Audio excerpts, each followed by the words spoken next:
Badass of the Week is an iHeartRadio podcast produced by High Five Content. It is 1527, and the armies of the Holy Roman Empire are outside the walls of Rome. From the roof of the formidable Castel Sant'Angelo, a tall, powerful man stands in front of a battery of 3 cannons. Firing and blasting, his relentless barrage of cannon fire drives into the imperial troops besieging the city, pushing back the charging mercenaries, slaughtering the enemies of Rome, and defending his homeland. His heroism earns him not only the adoration of the people of the city, but also its leadership. The Pope, Clement VII, approaches in person, blessing the cannoneer and thanking him for his service. The cannoneer thanks God for the opportunity to smite his foes. And to the cheer of an adoring crowd of citizens and bishops, Benvenuto Cellini orders another volley of gunfire at the approaching onslaught. But Benvenuto Cellini is not known for his defense of Rome against imperial forces in 1527. Nor is he known for his exploits with women, his propensity to get into fistfights, or the fact that he killed at least 3 men with the sword, and perhaps many more with pistols and cannon fire. No, Benvenuto Cellini is known for being one of the most talented sculptors of the Italian Renaissance, a prominent figure in the art history of 16th century Italy. And he's also known for producing one of the craziest autobiographies ever written.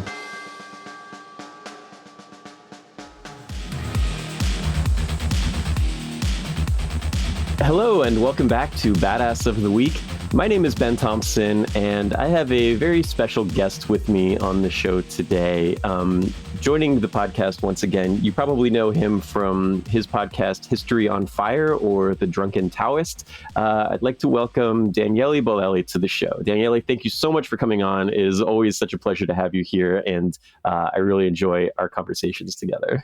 Thank you for having me. And yes, it's very much mutual from long before we actually recorded together. And I would just read your website and it would hurt my abs from laughter. So that was a good sign. And then I think you actually contributed to my good physical shape. Like all the laughing, I think, has given me a 6-pack. So that's great. Working out okay. Which is badass, right? That's yes, great. You can advertise that as a side benefit of following your work, of like you get crazy good abs from laughing. Awesome. So you were on our show previously to talk about Ikkyo Sojun, who was a Buddhist monk that had a very colorful life. But recently you did a series on a man named Benvenuto Cellini, who is one of my favorite characters from history. He has some Ikkyo Sojun vibes in that he also liked to drink and party and have sex, but he's a little more violent than Ikkyo. Yeah, Cellini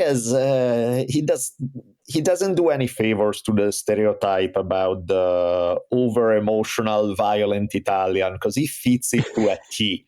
He's like, and there I was having a drink at the tavern, and this guy looked weird at me. So I put a dagger through his throat, and you're like, whoa, Benvenuto, there are levels to this. Yeah, there are escalation. He's like, he has no filter whatsoever. He was yes, and then he spends 2 paragraphs talking about why he was justified in doing that, and then when the town guards come to get him, he's like, oh, he was looking at me funny, and they're like, oh, if he was looking at you funny, that's okay.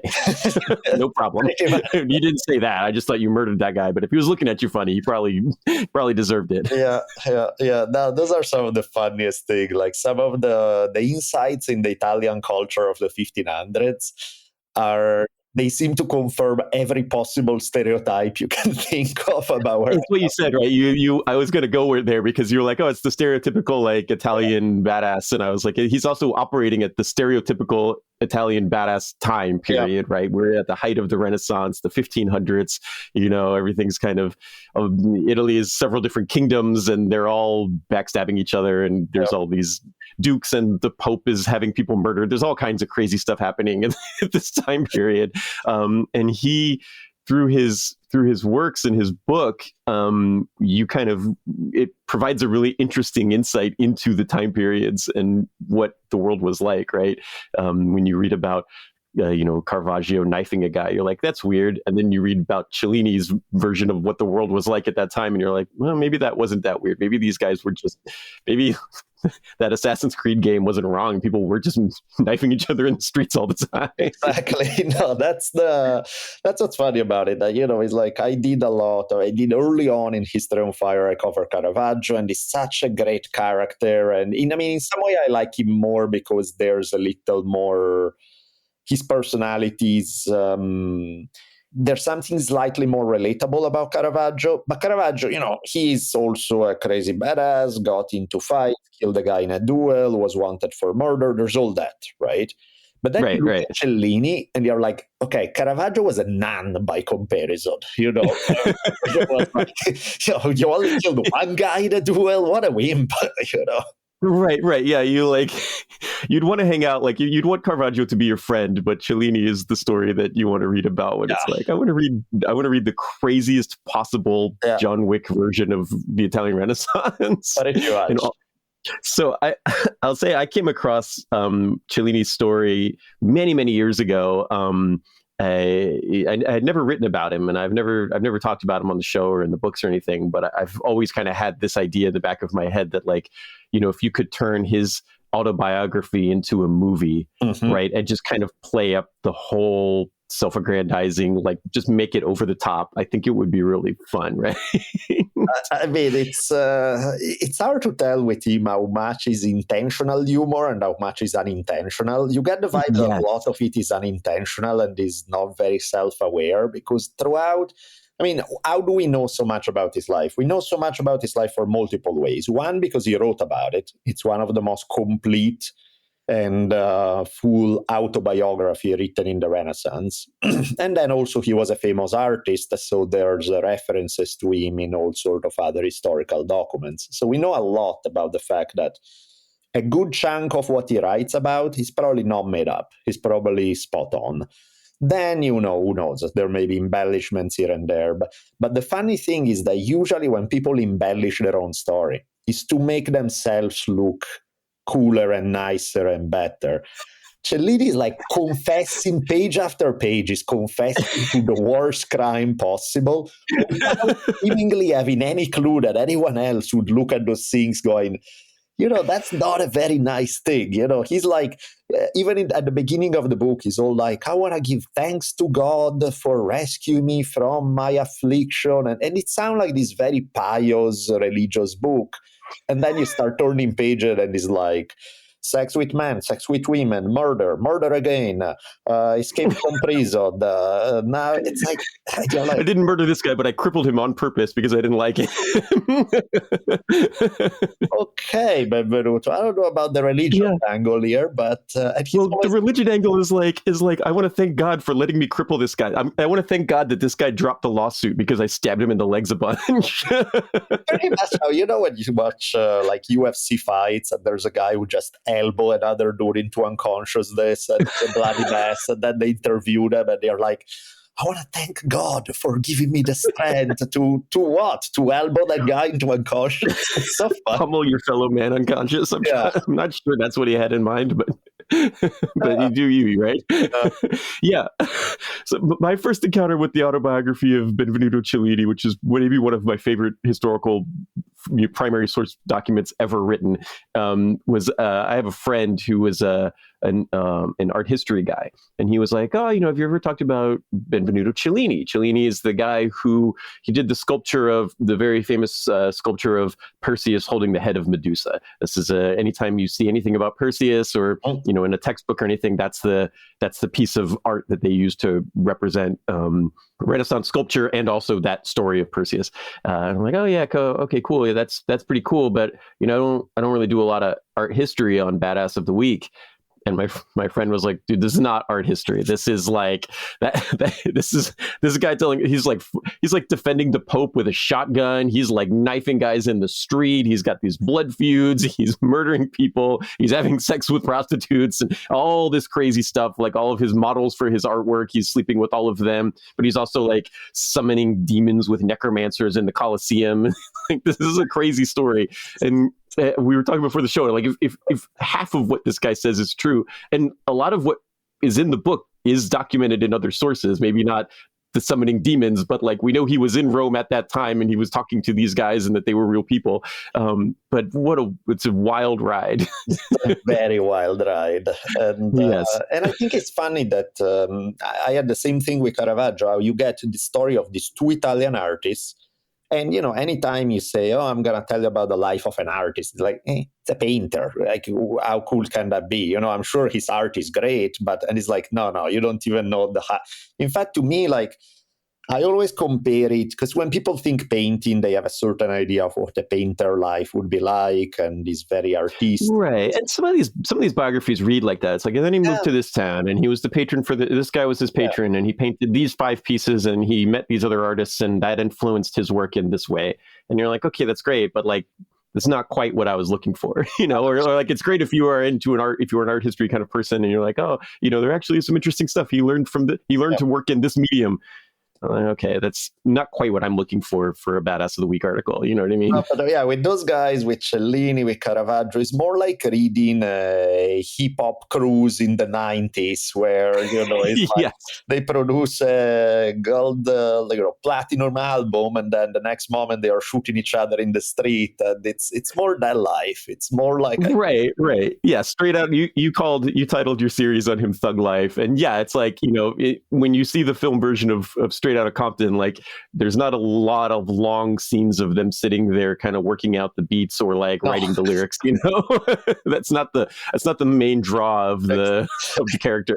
Exactly. And this is and so it's funny because we think of those, like if somebody tell you rap or hip hop, we're like, oh yeah, sure, I get it. But when talking about painting in a Renaissance, we have this idealized view of how it was, and it's like, no, it's pretty much like hip hop in the 90s or something. It's yeah. We got my street gang and their street gang, and this other artist tried to like undercut me, or he's like badmouthed me to this rich guy. So then I'm not getting a job, and he's getting the job. So now I got to go. We have to go. Got to kill him. Got to kill this guy. Yeah, and it's funny because like what you said, there was like one instance that I thought was the funniest and most stereotypical Italian story ever is where Cellini, his brother was a soldier, and his brother gets into a fight with the guard in town, and he gets killed by the guard. And so Cellini starts following the cop who killed his brother and just keep an eye on him for days and days until he decides he had enough, goes up to him, put a dagger in his neck, killing him. Other guards see that, they chase him. He runs off to the house of this Duke of Florence for whom he had done a lot of work. So they take him in. The guards arrive. And they're like, sorry to disturb you, but, you're harboring a murderer. We need him. Please turn him over. And the guy representing the Duke of Florence there, I think his butler or whoever, is like, step up to the guards. And he's like, oh, no, you guys don't understand. This was no act of murder. This was a revenge, because you must understand that the guy he killed had killed his brother previously. And so far, so good, except that the guards go like, oh, my bad. I'm so sorry. We didn't understand it was a revenge. You should have said so right away. If it's a revenge, okay, no, in that case, I'm sorry to bother you and good night. And they leave it. And I'm like, wait, what? Is revenge? The Italian culture of the time was like, well, revenge is sacred. You can't. What are you going to do? He killed his brother. I mean, yeah. Okay, well, that's a whole different story. By all means, actually, do you want your dagger back? And it's like,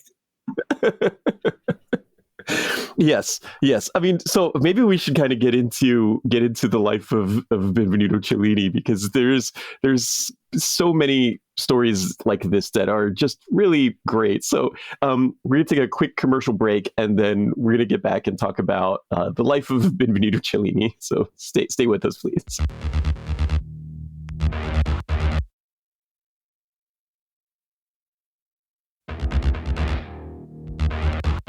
Okay, welcome back. I am here with Daniele Bolleli of History on Fire, and we are talking about the life of Benvenuto Cellini, the thug life of Benvenuto Cellini.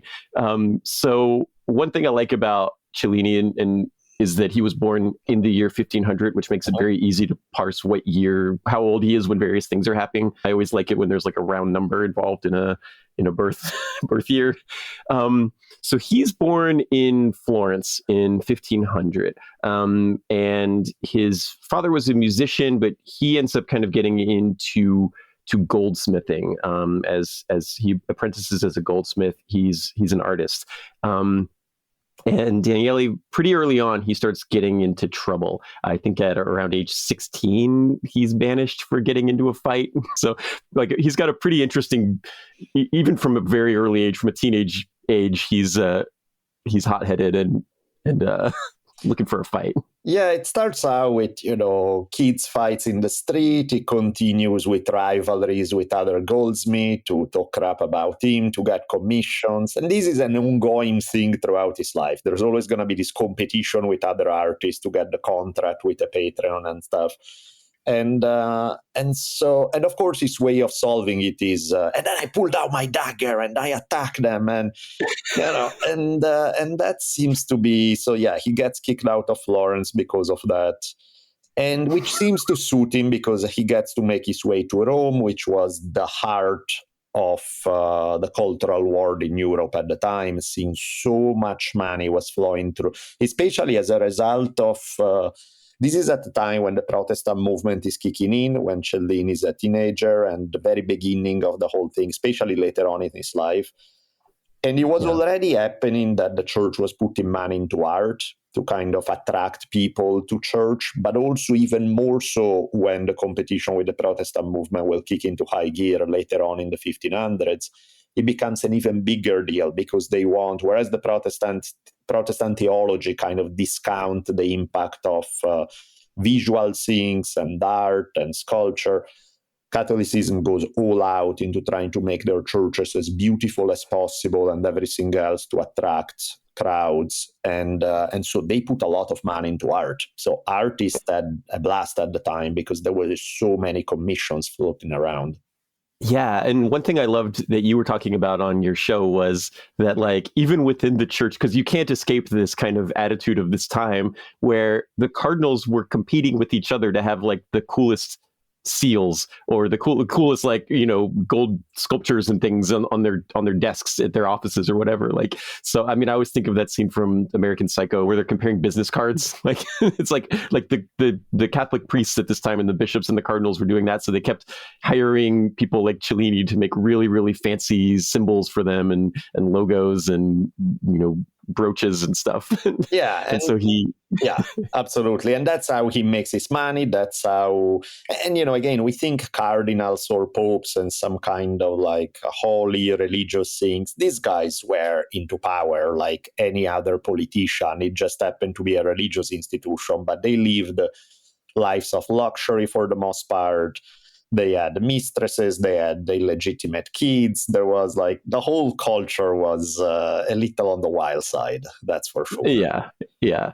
And so one thing about Cellini is he's very well respected in his time for his goldsmithing, his silversmithing. He's making all of these really elaborate pieces. Not many of them survive because one thing about working in gold and silver as a medium is that, like, in the 500 years since he lived, a lot of those pieces got melted down because they're extremely valuable, and they got melted down into gold and silver and used to buy things various times. So not a lot of his work exists from those days. There's a few pieces on display in various museums. There's drawings of some of his pieces, and some of his bigger sculptures, of course, survive. But in his time, he's well respected. And like you said, he was able to flee to the home of a duke when he murdered that guy because he was friends with all of these people, right? It gets him into some really big circles because he's got some very powerful people paying him to do art for them, which is pretty cool for him. And I think that's what's funny about the lives of guys like these is that you get to see the high end of society because he's constantly rubbing elbows with the dukes and the Pope and everybody powerful you can think of in Italy at the time is on his visiting list. but then he's in street taverns with just so it's kind of like in that perfect spot in between where he has access to the super high end of society, but is also interacting with poor people on the street, and he lives right in the middle of those two worlds. So you go from the crappy tavern on the corner to the Pope's palace, back and forth, and you really get a view of Italian society in many different ways in that, because of how wild his life. Yeah, and he describes it pretty well in the books too, because it is kind of interesting, right? Like he gets, exactly what you said, right? In 1523, he's condemned to death for getting into a fight and like really injuring a guy. But then he's got powerful friends, and they're like, actually, forget it. You're not. This guy's fine. He's with us. Don't worry about it. We need him to make some gold jewels for us. So get him out. Yes. Have you seen his artwork? It's great. Don't worry about it. That guy probably had it coming. And so in 1527, he kind of finds himself in the middle of the siege of Rome, which is kind of a rough time for him, right? Definitely. Rough time for Rome in general. There had just been a plague going through, killing a whole bunch of people. A bunch of his family too dies in Florence because of the plague. There's and then of course when the wars, these religious wars, that really had a lot to do with the tension between the power of the Pope versus the power of the Emperor, clashing with one, and it gets really complicated, so we won't get into all that. But basically there are a bunch of the imperial army hadn't been paid in a while, and so they decide to try to invade Rome and sack it. And Cellini he'll make his way to Castel Sant'Angelo, which, if anybody goes to Rome, is a beautiful place to visit, because there's a direct path from the Vatican to Castel Sant'Angelo, because that's where the Pope would flee anytime there was an invasion. Castel Sant'Angelo is this sturdy castle that's hard to breach. It's a big, like, circular castle. And by the way, the reason why I say it's great to visit for anybody is because you get to go to the top of the castle and you have a view of most of Rome from above. So it's spectacular. It's really beautiful. And for Cellini, though, wasn't there to admire the view. He makes his way to the top of the castle with the Pope patting him on the back and him setting his cannons on blowing up Spanish troops left and right, and German troops. And he goes into pages and pages of... And then I saw this guy and I shot him and he bloody exploded. Half of it ended up here and half of it ended up there. Wasn't that an amazing shot? And, he goes on and is... Right.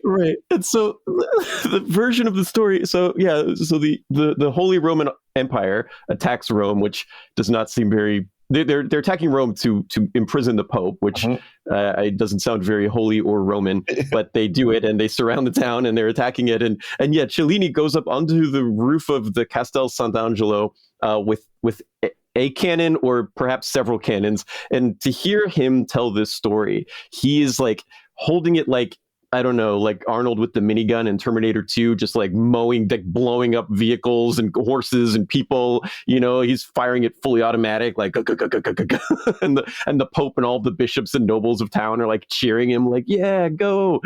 And it's just this kind of it's amazing. His description of it is amazing. He blows up the Prince of Orange. They said he claims that he killed Charles III, the Duke of Bourbon, who was the commander of the invading forces. And like you said, like, he's writing all of this during his lifetime, when probably people related to Charles III might not be happy about reading that he claims he killed him. And I mean, the sack of Rome is this terrible event, so much loss of life and rape and looting and you name it. So it's this dramatic thing. And Cellini's there talking about like he's having a blast. He's like, this was some of the greatest days ever. I got to shoot these bastards left and right and everybody praise me. That's my life. I love it. Yeah. And then the reality is that the Imperial Army does breach Rome and sack the town and cause a lot of death and destruction and carnage and mayhem in the process. But he doesn't get into that as much. No. He kind of is like, I saved the Pope's life, I saved the city. To read his version of it, he saved the day, even though that's not really how the story plays out. Right, exactly. but whatever happens to him after during the sack of Rome, he escapes. He ends up in Florence, only to find that most of his family has died of plague, except for his brother and I think a sister. And he hangs out with his brother for a little while until that story you described earlier, where his brother is killed in like a cycle of revenge, right? Like the brother was avenging somebody else when he got killed. So I think was that the brother's was a soldier and his friend was killed by a town guard. So then the brother kills the town guard that killed his friend. And then in that same conflict, a different town guard wounds the brother and he ends up dying. And so then Cellini has to kill that guard. We just have this like never-ending cycle of blood feud. That's very, very Italian, yes. And then it just continually perpetuates because the police are like, oh yeah, blood feud, don't worry about it, no problem. He gets away with that one. However, he does get one of the things that we see showing up over and over is that he starts getting in trouble with the Pope, because either the Pope doesn't want to pay him, or anytime you're talking about court life, there are all the people surrounding the powerful person, whether it's a king or a Pope or anybody. And everybody has their favorites. Everybody's trying to score commissions for their guys. So they're going to badmouth the other guys. So Cellini is constantly talking about how he gets into trouble because so-and-so doesn't like him and put words in the ears of the Pope. And the Pope is greedy and doesn't want to pay him. And, there are all these machinations behind the scenes. And depending on who gets to have the Pope's ear at any given time, Cellini is either really popular or really unpopular with the Pope. And so we start seeing some of those issues that this is going to be kind of an ongoing theme that keeps showing up throughout his autobiography. Yes. And so I guess one way we can lead into that is with the story of his mistress Angelica and the necromancer. And I don't think I can do this story. I don't think I can repeat the story as well as you did in your show. So I'm going to let you tell the story. This is the part where when I was reading the autobiography, and it's already like you're already thinking like this guy had the craziest life ever, and then you get to this and I'm like, okay, this is taking it to a whole other level altogether.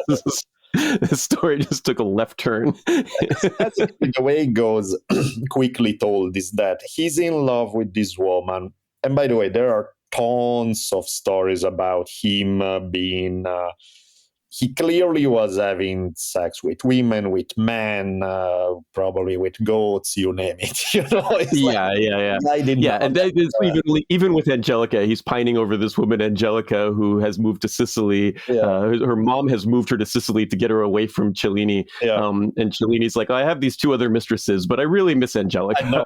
It's like, she's the one that next thing you hear, and it makes it flow like it's the most normal thing in the world. It's like, I was talking to this priest that I find out he's a necromancer who summons the dead, and he promised that he could give me help in trying to get Angelica back. So we organized an exorcism to go, and we decided to go in the Coliseum at night. And the Coliseum around the 1500s was pretty much abandoned. It was a place where they would have a market sometime during the day. At night was a place of crime, prostitution. It was not the place where you went if you wanted to live a long and healthy life, because the law pretty much looked the other way, and all sorts of shady things happen in the shadows of the Coliseum. So they decided, let's go there to have a nice exorcism.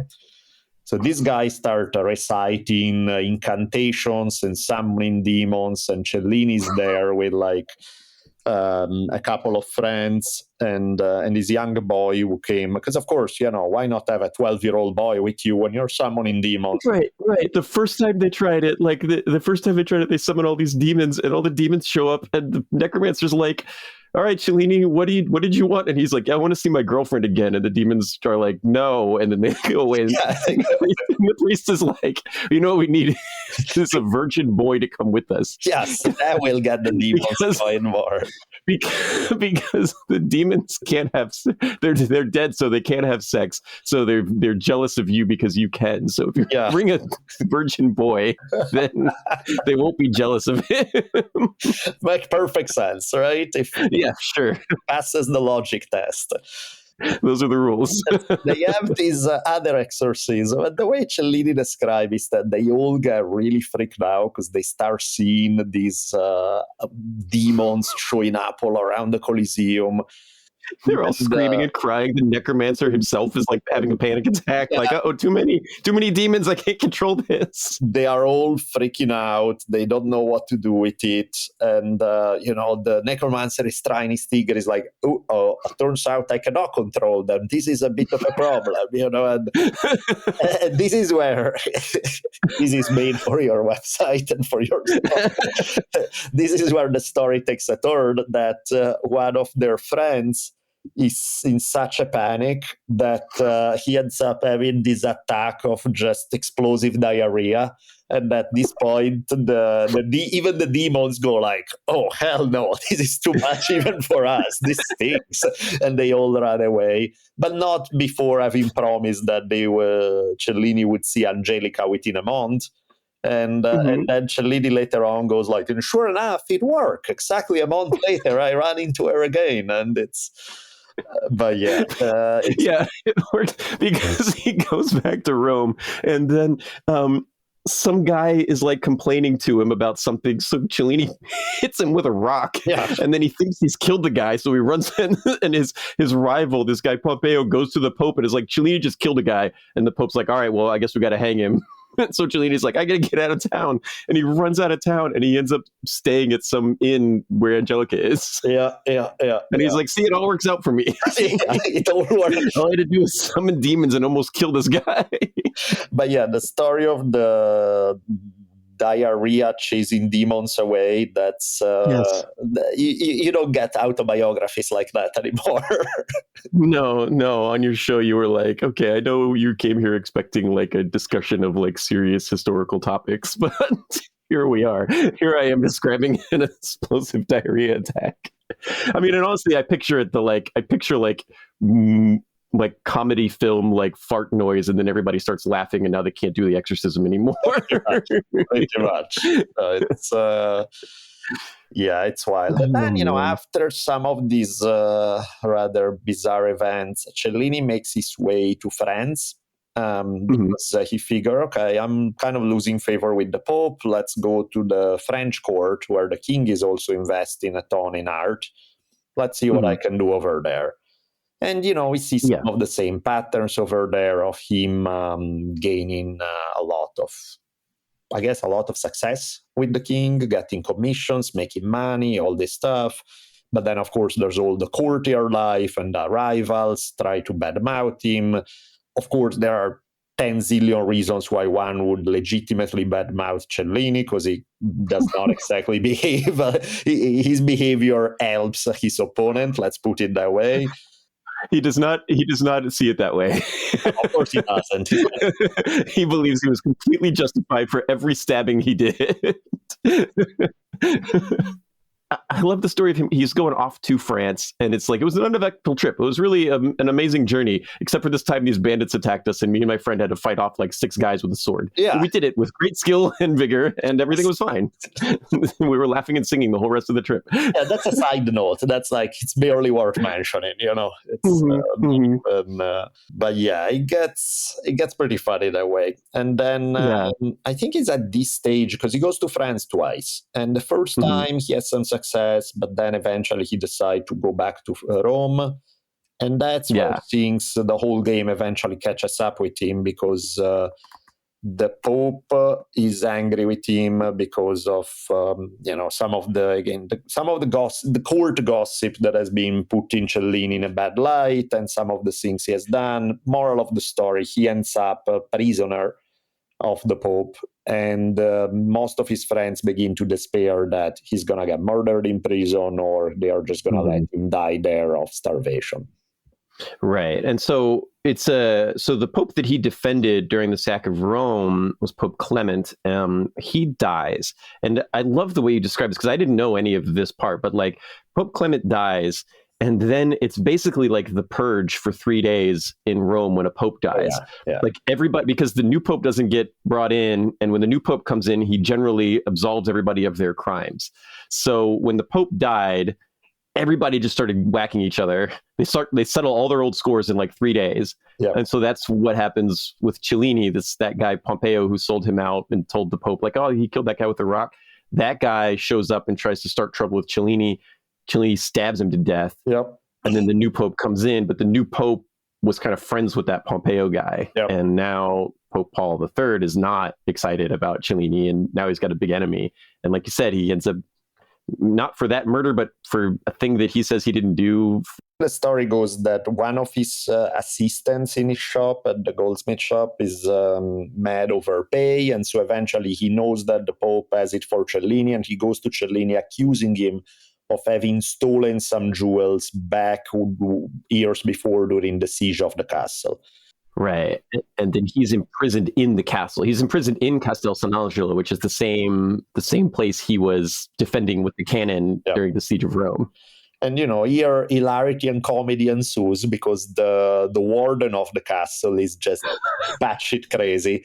So literally. In the sense that at one point the guy thinks he's a bat and he's running around the castle flapping his wings and doing so. He goes through these stages where the warden is completely insane. 1 second he treats Cellini like an old friend. 1 second he's trying to starve him to death. I mean, again, it's a comedy at this point. Except Cellini realizes, I'm probably gonna die in this castle. I need to get out. And so he decides to escape. And he does pull off this daring escape with the classic tying all the bed sheets together and making his way down. Not quite long enough, so he falls and breaks his legs, and then essentially crawls all the way to the house of some duchess, right? And she just she lets him in. You said in your show, like, if it was anybody other than Cellini, just some other guy bleeding with a broken leg, escaped prisoner, crawling into the, I'm picturing like a beautifully manicured villa, right? Like, crawling up to the front door, help me. And they're like, Cellini, here we go. Come in. What'd you do? Pretty much. And so that's where he goes to France again. He has we gotta get out of here. Back to France. Because things are not going extremely well. And that warden that you were talking about, when he heard that Cellini escaped, he tried to jump off the roof of the Castel Sant'Angelo because he was like, I have to fly after him. I'm a bat. Yes. Everybody's like, you're not a bat. Stop it.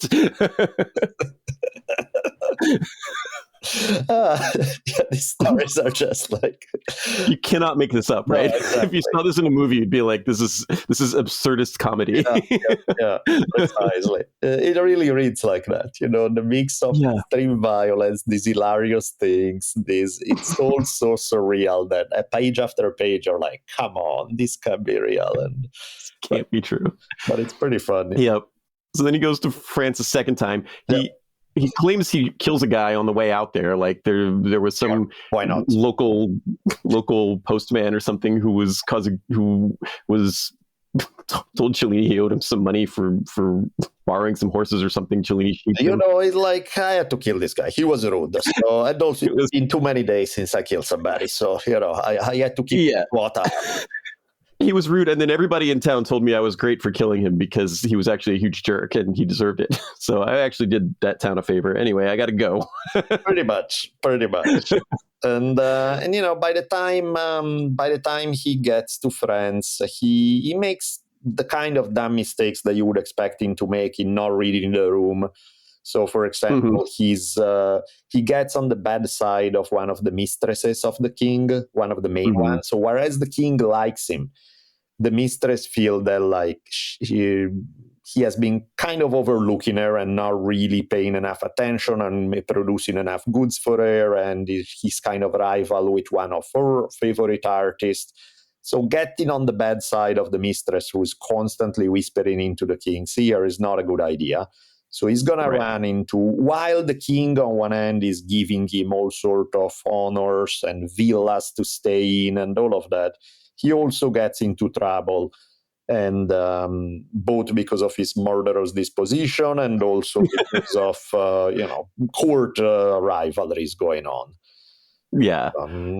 And so he gets, this is when he stabs that guy in the legs. Somebody sues him. She kind of helps orchestrate this lawsuit against him. Yeah. And so Cellini responds to the lawsuit by assaulting the two guys that are suing him by stabbing them, running up on them in the dark and stabbing them repeatedly with a knife until they drop the lawsuit. And they're like, he's all like, basically they never walked again. And thank you, God, for helping me in this endeavor. And you're like, are you really this tone deaf? He wrote about this in his autobiography. He's still alive when this is being published. It's amazing. Check out all of my crimes. Yeah, I think I have a line there when I go through his story where I come to this part where I say, if you're beginning to think that maybe, just maybe, Benvenuto Cellini was a scumbag, worry not. It's about to get a lot worse. Yes. And so he wears out his welcome in France for a variety of reasons. Yes. He has this S&M relationship with one of his models that he regularly, they get into fights, he beats her up, she goes away yelling at him, and then the next day she's back and she's there for more, and it's like the perfect match between a sadist and the masochist, pretty much. Yes. Is she the one that sues him for having sex with her in the Italian way? Yes, exactly. which is, he gets away on that one because anal sex was highly illegal, and so he says first, he basically say, well, if this is not, if we have established that this wasn't a rape and she's part of it, then let's start by burning her and then you can burn me. And she's like, wait. Yeah, actually I drop all charges. My favorite story on that is that he had been brought up. He has to go to court for this because the sentence is burning, right? Like you burn to death. This is the 1550s or whatever. That's just how they deal with that. And they're like, but he pretends in court, at least pretends that he doesn't know what the Italian way is. And they finally start to explain it to him, and he's like, well, I think it's actually probably the French way because all you guys know what this is. I'm Italian and I never heard of this before. Yeah. Oh, man. Oh, man. Yeah.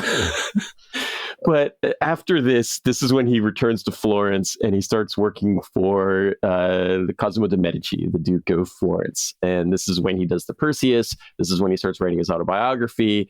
I don't got to say he settles down because this part of his book is just a long string of I guess the best way to kind of compare it is when Michael Jordan's Hall of Fame acceptance speech to get into the Basketball Hall of Fame was just a list of everybody who ever wronged him.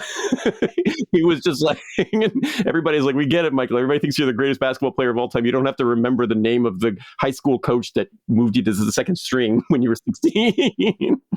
But the second half of his book is a lot of, here's all of the people that made me angry. Yeah. He does. And here's why I was correct in attacking them. Yeah, he does pull off this amazing, like the Perseus, which is this incredible sculpture that pretty much anybody who's ever been in Florence gets to see. So artistically, he pulls it off. He does get into trouble because this time he's going to be convicted to house arrest because of homosexual activities. This does not stop him from at the same time marrying a woman, of course. But, the trajectory of the weirdness of his life starts slowing down, even because being on house arrest kind of tends to limit what you can do. Your opportunities to meet people that need to be stabbed by you. Exactly. And that's more or less how he wraps it up. He eventually dies in 1571. He makes it to 70. I kept thinking throughout the stories in Castel Sant'Angelo, like he's put in after he escapes, like they recapture him, they put him in solitary. He's like having visions. They try to poison him on like more than one occasion. People are like putting poison into his food in prison. They're trying to he's like delirious. He's convinced every day he's going to die. He's got a broken leg that's not like being treated.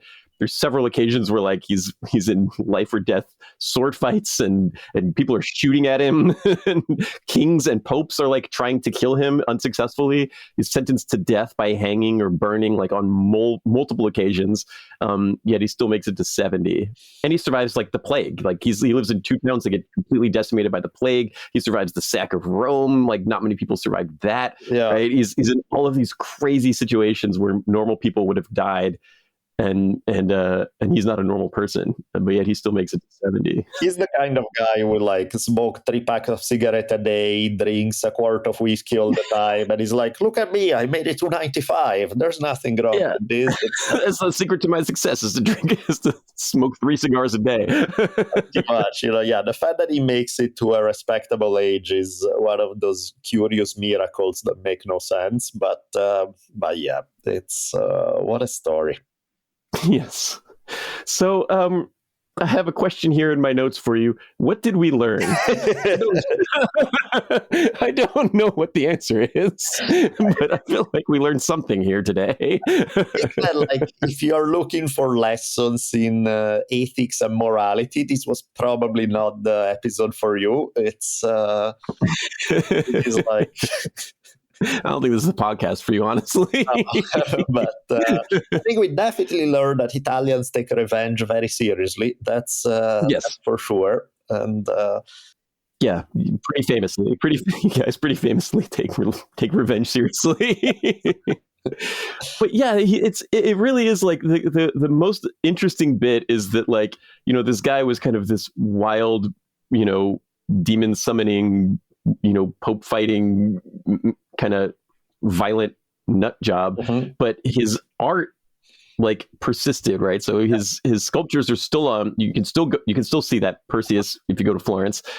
His autobiography is still being reprinted, right? Yep. And the sculpture is very technically impressive from an art history perspective, but the book that he wrote is actually a really interesting look into day-to-day life of the Renaissance, and for an artist, and all the struggles that artists found themselves in, like trying to find patrons, trying to find work, the competition, the backstabbing, the politics, even just his descriptions of like, I went to this seedy bar and here's what was in that bar. Like that isn't a thing that people wrote about at that time. People were writing religious texts, or they were writing higher level stuff about what was in the Duke's palace. But, we don't have like a lot of good descriptions of kind of the grungier parts of life, and Cellini does not like shy away from that at all. No, you can safely say that. In fact, it does feel like reading that you're playing an Assassin's Creed game or something. Yeah, he, and he is interesting because in your series you hit on it pretty well. Where like he'll get into these long passages talking about like, he's extremely brave, right? You can't really deny that. He's very loyal to his friends. He's very bold. He's a great artist. He's a pretty decent writer. And every time you start to feel like kind of like you can relate to this guy, or pretty sympathetic to this guy, that he's kind of this, maybe, I don't want to say heroic, but kind of feeling like you're relating to the character, he stabs somebody in the back for no reason. Oh, exactly. But he's fun as an anti-hero, as just a badass anti-hero. Yeah. It kind of gives you that, how with the Sopranos, when they made it, they intentionally were playing that Tony Soprano, you would start to like him and he's sympathetic and you're like, oh, he's kind of cool. And then the next episode is like, okay, let's make him super racist now. And you're like, oh, damn, now I don't like him anymore. But then they make you like him again. And then it's this constant back and forth. A lot of that kind of thing, right? Crime dramas, like mafia movies, that kind of stuff, where you're like, oh, this guy, he's misunderstood. He actually had like a lot of hard stuff happening for him. His life's pretty tough, and like he's in this kind of violent world and it's tricky. And then, oh yeah, no, actually he just totally murdered that guy for no reason. I forget that this is actually a bad guy. 100%. Yes, yes. So that's Benvenuto Cellini. I highly recommend his book, The Autobiography of Benvenuto Cellini. It's amazing. It's a really fun read. It's, like I said, I think it's one of my favorite primary source documents, or one of my favorite autobiographies ever written. Daniele, thank you so much for being on the show. I had a really good time talking with you about this, and This is awesome. I really appreciate you taking the time out to come on the show and talk to us. Of course. Thank you so much.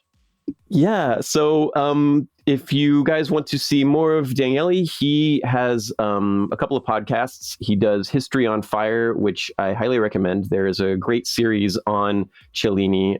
He calls it Thug Life, the life of Benvenuto Cellini.